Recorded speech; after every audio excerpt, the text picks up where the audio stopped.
I guess here at Speed Shark Garage I work on just about everything. And today in the garage, a 1970 MG Miget. Smallest thing here.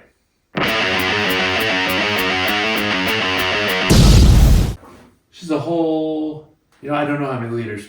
4-cylinder, oil bath carburetor, and a massive exhaust leak. But first we're going to address the dying battery, and instead of troubleshooting and seeing why there's a pole, I'm just going to put in a kill switch.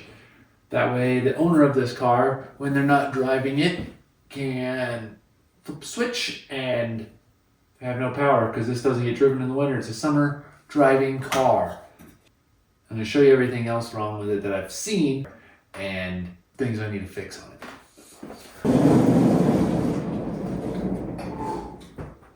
So it's in the air. I'm going to bring you down. We're going to check out this massive exhaust leak on this very tiny little pipe. And it's worse than I thought. So it's looking like we're going to need to pull the entire exhaust off, cut, and replace the piece of section. And weld it up nice and good. Like a crazy weekend. But okay, there we go. Flip you around and get the light shined on there. You can see two massive, it looks like somebody's came in here before it repaired it, but there's two pencil, I could stick probably a pencil to those holes right there, and you can just see the whole thing. And then if we move up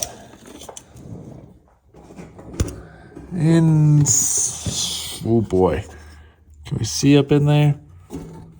Kind of. Oh, right there. You can see it's a little loose, so probably gotta find a new gasket for that or something so it doesn't keep leaking. Because I have done some quick maintenance on this car to help get it running. To get it here, definitely need a new battery and everything. But come to find out, there is Coke covered in oil. Oh well, it's an empty. I don't know much about, besides they are small and I don't fit in them. So I replaced the filter under the bonnet. I just watched a lot of Top Gear. Under the hood or bonnet, and it ran okay. But come to find out, whoa, there's a whole nother filter, and this bad boy is full of sediment. And we'll take you around to the top side. I'll show you what I got planned.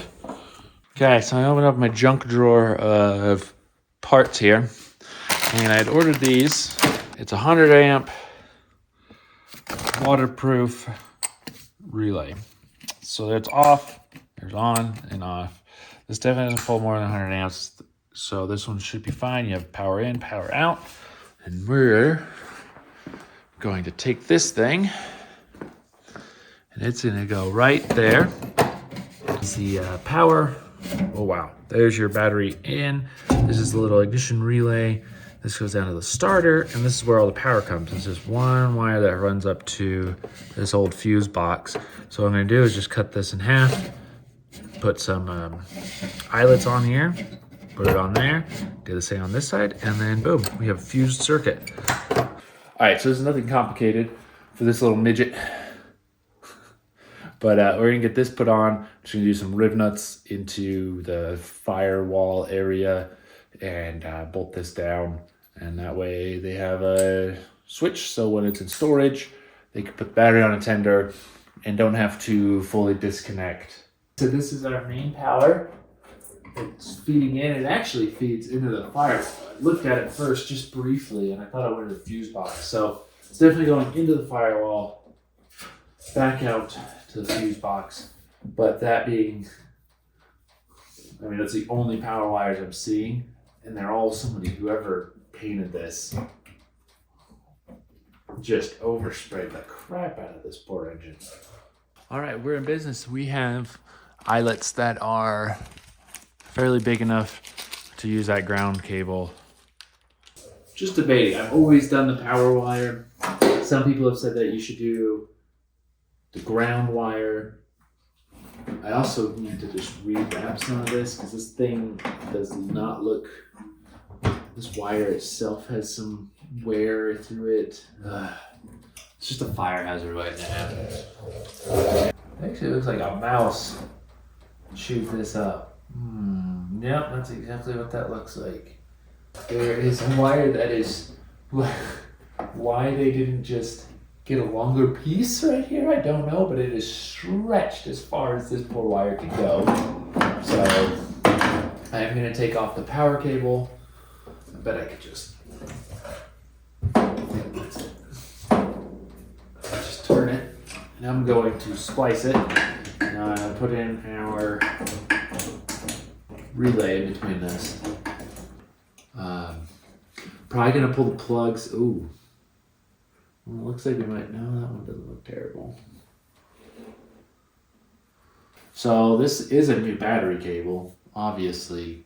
I love when they just leave the little extra power wire hanging out there like someone's going to actually plug something into that. Just cut it off, but we'll just tape it up like this. I don't want to cut it. So this is definitely brand new, so I could use that. I mean, this is the most simplistic way. Just drill 2 holes. Throw some. Yeah, we're just gonna do it like that. I think that's the cleanest. Let's build this wire first. So we're gonna build this with those these. Other things like that. Okay. Build it with these. Over here. All right. I just eyeballed her, and need about this line. Oh, I was gonna say these gray little clips don't work. We'll get these bigger ones. You can always buy a new one. I had bigger wire cutters. It's going. It's going. And with this, I end up throwing some solder in there. I had the razor blade. Perfect. Just gonna cut around right there. Luckily with this big wire, I'm not too worried about cutting a couple little wires. Or my hand. Actually, I am worried about cutting my hand. I want to go to the doctor. That fits in there? Oh, yes, it does. Oh, beautiful. If I can just get just an inch on it. Money. Look at that. Okay, there's one side done. That was a lot quicker than I was expecting, and it's in there. All right, so pull out our little heat shrink here. I think the only size that's gonna fit really over these. And should I have done it before? I should have done it before. I found this stuff. It's just a clear shrink wrap. I will need it for other projects. I'm not gonna do the entire thing. We're just going to shrink wrap little bits of it. That way it has a nice thick layer so you can see that. So we're just gonna grab the electrical tape in the big junk drawer. Was it in the junk drawer? All right, so we got the electrical tape around there. We're gonna slide this over, obviously keeping enough metal showing. Again, we're gonna plug in. We're just gonna heat her up.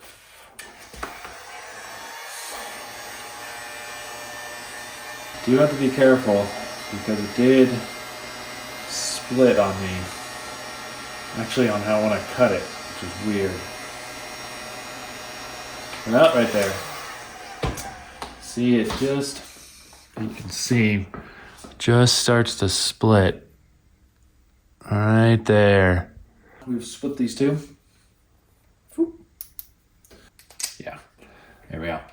So that'll be in there. And see, I got it nice and tight, so shouldn't have any contact with anything else to ground it out. So let's go mark these holes on there and drill some holes. This is gonna be right there. I'm gonna get a Sharpie and mark these 2 holes. And I like how it's just sitting up against this, I think a brake line. Kind of just holds itself right there and gives us nice close access to where the battery will be and everything else. It's about centered.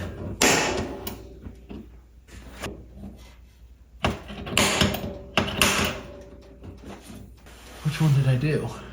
Okay. Yep, we see it. I see it.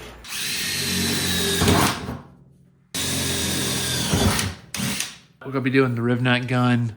Riv nut screws into there. Kind of like a rivet. And when you squeeze, it collapses it. I think we got it.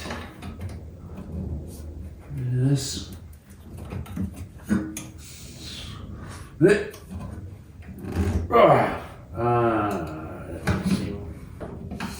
Oh, okay.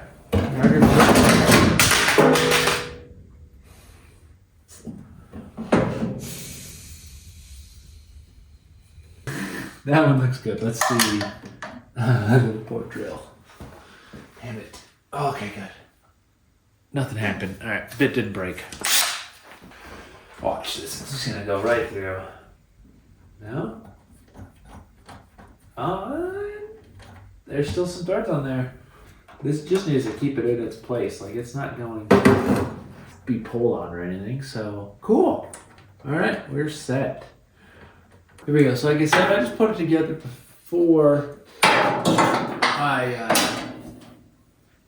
installed this new thing, and I want to see how I want to run this battery cable without it. Oh man, of course, it's just going to push right down on everything. I did not. Actually, that's not bad.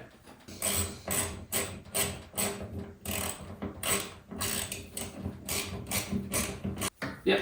That'll work. Still should be plenty long for a battery.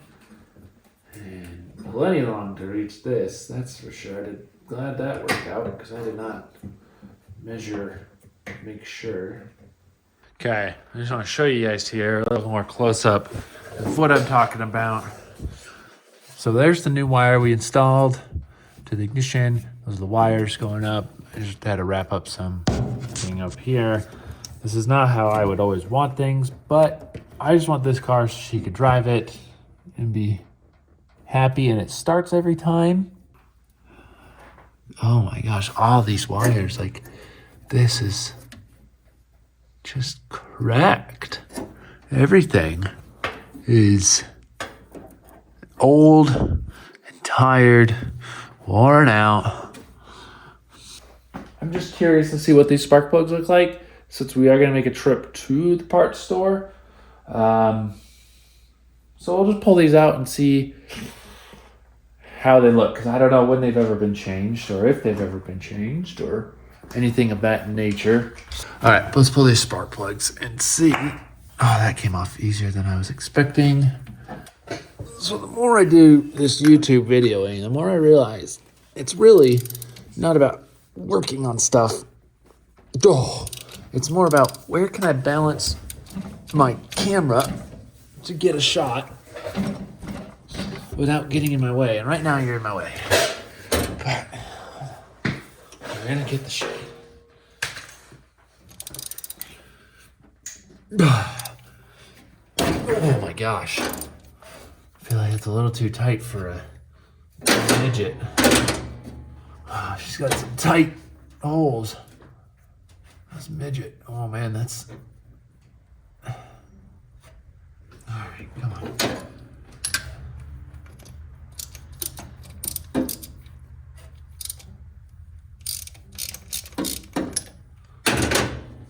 Oh, again, I'm on my knees with this midget just to get to the spark plug, and it's a foot in the air.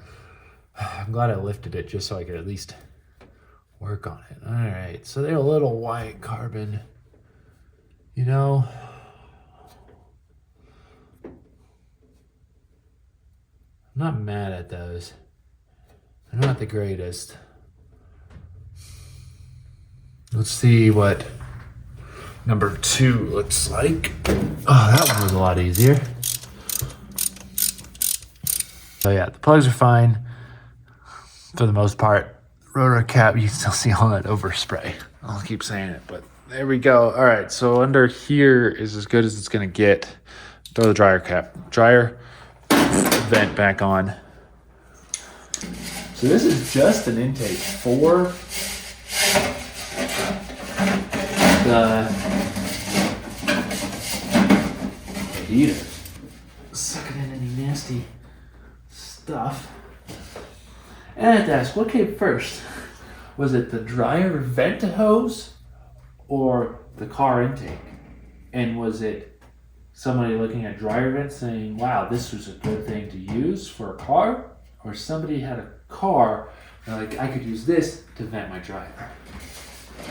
You know, those are the big unanswered questions in life. That's pretty good. Ouch. All right.